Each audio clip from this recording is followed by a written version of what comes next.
पंतप्रधान नरेंद्र मोदी मलेशियात होणाऱ्या आसियान शिखर परिषदेत आभासी पद्धतीनं होणार सहभागी.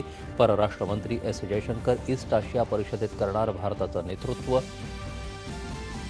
विकसित भारताचं ध्येय गाठताना दुर्बल आणि उपेक्षितांना समान संधी मिळण्यासाठी विशेष प्रयत्न करण्याचं राष्ट्रपती द्रौपदी मुर्मू यांचं आवाहन. AI आणि डीप फेकमुळे होणारी फसवणूक टाळण्यासाठी अशा कंटेंटची नियमावली कठोर करण्याचा केंद्र सरकारचा निर्णय.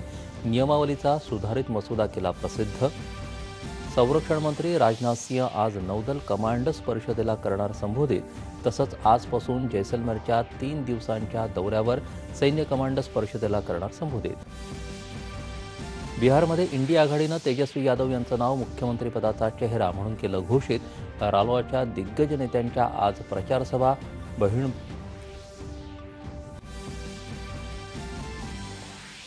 भावाचं नातं अधिक दृढ करणाऱ्या भाऊबीजेच्या सणानिमित्त सर्वत्र उत्साह.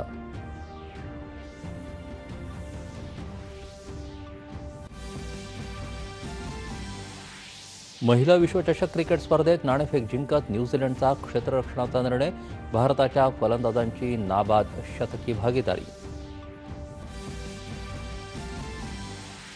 आणि ॲडलेड इथं सुरू असलेल्या एकदिवसीय क्रिकेट सामन्यात भारताच्या 265 धावांच्या आव्हानाचा पाठलाग करताना ऑस्ट्रेलिया विजयाच्या उंबरठ्यावर.